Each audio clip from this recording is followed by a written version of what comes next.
So our project is exploration of crypto microstructure. We are group 11. Our group members are Rudy Brown, Andrei Vatkev, Hamdin Al-Musajid, Faraz Khan, and Mohammad Misbah. So the introduction, cryptocurrency have emerged as a new asset class that is gaining increasing attention from both the academic and business communities. With the explosion of data generated by cryptocurrency transactions, big data analysis has become an essential tool for understanding the behavior and performance of cryptocurrency. In finance, microstructure refers to the analysis of the internal structure of market and mechanisms that determine the formation of prices. Therefore, the exploration of crypto microstructure refers to the study of the detailed structure and behavior of cryptocurrency markets. Now for our dataset, it is the Binance Tick data which is collected using WebSocket app and automatically stored in AWS S3. Live streaming data is stored in the form of compressed CSVs. The time scheduled to upload the streaming data to S3 was every midnight past 5 minutes. So here we can see the collection of CSV, compressed CSV files which were collected for our analysis.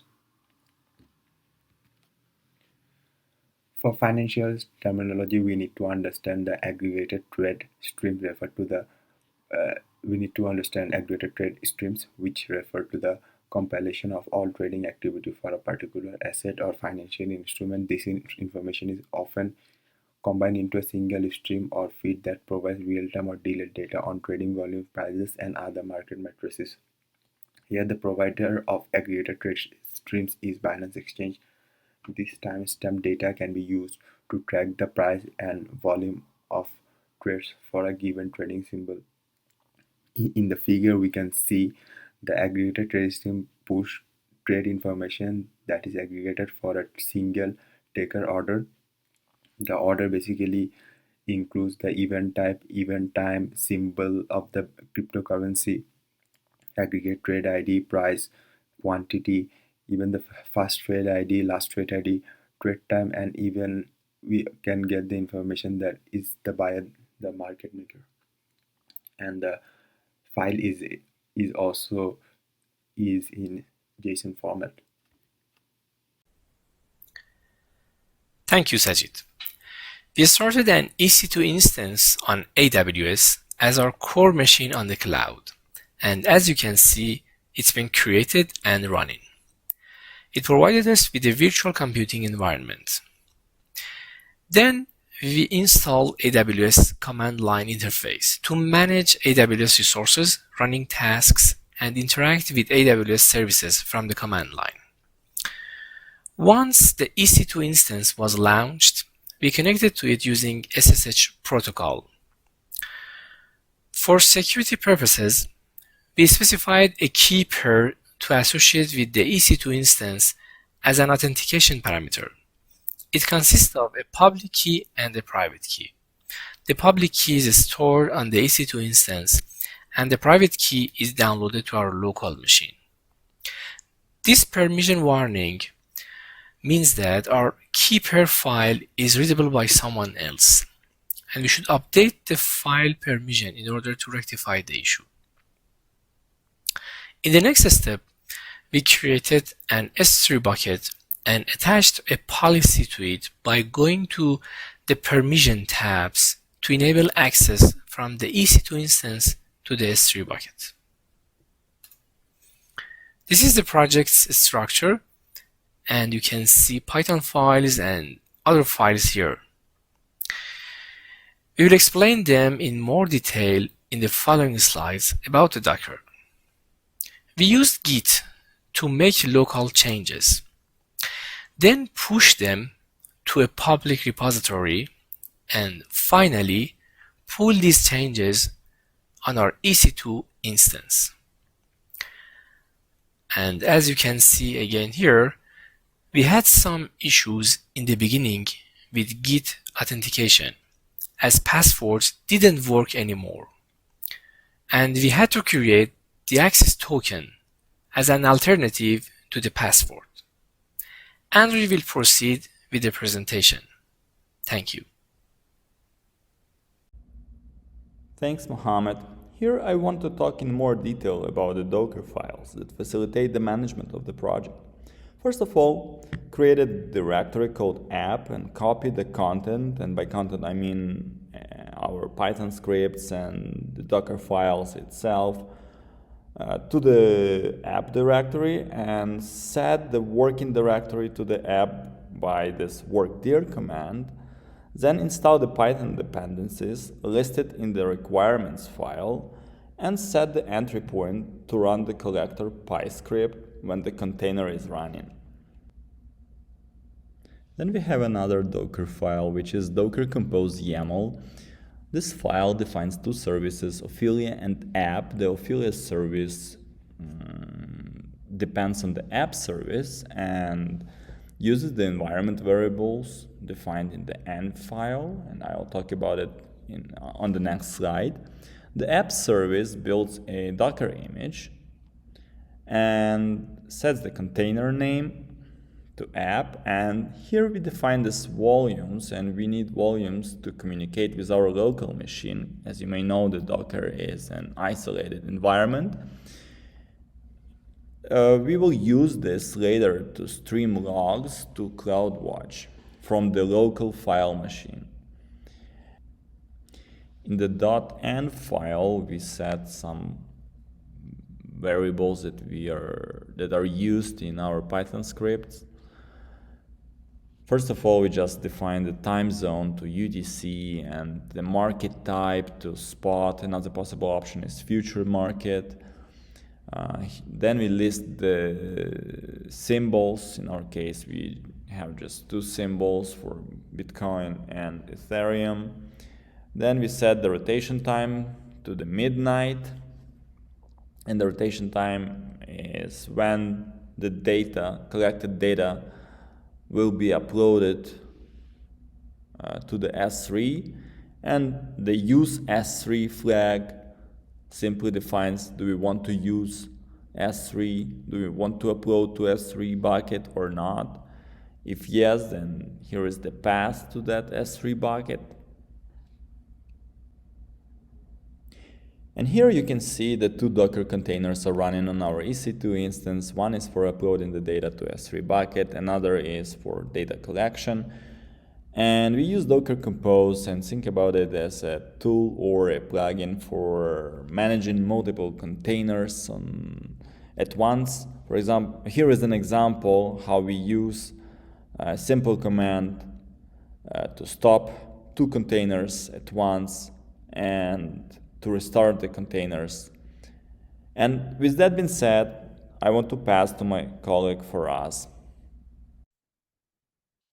Thanks, Andre. The next step that we're going to take a look at is our Amazon CloudWatch configuration. So it's important to understand what CloudWatch is. CloudWatch is a management and monitoring resource. It's a pretty powerful tool which allows you to set alarms and monitor your resource-intensive usage across your actual AWS pipeline.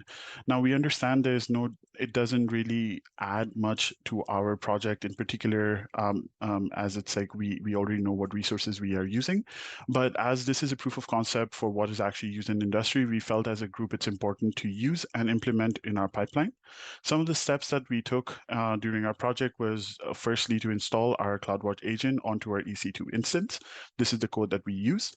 Then what we did after that was to configure the AWS CloudWatch agent. The configuration required us to determine a log file path, a CloudWatch log group, and a streaming name. Once we have successfully configured our CloudWatch agent, you'll start seeing the EC2 communicate with our CloudWatch, and you can start seeing the data flow in. At this point, I'd like to take a moment and discuss AWS policy management. So policy management is quite important in the cloud, as it's crucial as it allows and enforces security and compliance requirements throughout the cloud platform. We learned this the hard way, where some of our keys were publicly exposed, and someone actually end up using our keys to use our resources on the AWS platform. We quickly managed to communicate with the AWS customer service team, and they took and they took control and stopped and suspended all those keys fairly quickly. But it was a good learning process. Over here in the project implementation, you can see that the CloudWatch command line, as well as the EC2 and our Kinesis 2 Databricks, which we'll discuss a little further in our presentation, we ended up using policies and creating roles in order to better manage and control our security through our entire data pipeline. Finally, we'll be discussing Amazon Kinesis Data Stream. So Kinesis Data Stream is a managed AWS service, which basically allows you to process and analyze large amount of data in real time. You can create and stream composed. You can create data and stream composed of shards, which are basically fixed capacity containers used to process data and record them. So the steps that we took in our project were, the first thing we had to do was go to the AWS Management Console and navigate to the Kinesis Data Stream service and create an actual data stream. We had to designate a particular name, which we'll be referring to further down in the process. After we have successfully created a Kinesis data stream, we want to go ahead and connect it and create a CloudWatch log subscription filter. The subscription filter basically acts as a filter for what data do we actually want to send to our Kinesis data stream. And we do that by identifying which files we want to send further up, as well as which data stream we want to connect it to. Once this is successfully done in our project, in this slide, you can see that the incoming data, as well as the put record, shows the successful communication from EC2 to CloudWatch, CloudWatch to Kinesis data stream. And we know that their data is incoming as we were expecting it to be. So I will end my presentation here, and I will pass it on to Rudy to take it further. Okay, I'm going to talk now about our workflow from getting our data from AWS Kinesis into Databricks, where we could do some analysis and create visualizations. So generally, the workflow was to create a shared Databricks workspace, which involved creating a policy for Kinesis, allowing Databricks access, and then creating and configuring a Databricks cluster for data ingestion and distributed computing. After that, you just create a Databricks notebook. These are in PySpark or some Spark-based language. There's several options. Make that within the workspace, and then you connect that the notebook to the cluster. At which point you can perform analytics on the data stream in the Databricks notebook via some script and create visualizations. So what is Databricks? It's a web-based platform that offers Spark-based Jupyter-style notebooks developed to execute scripts for distributed computing. In other words, it's a Jupyter on the cloud. Databricks workspaces are consist of a cluster from the AWS cloud architecture and the aforementioned notebooks. And the scripts run on the notebooks are executed on the cluster. So one thing we ran into when we were working with this is the Kinesis schema has, so this is the Kinesis schema.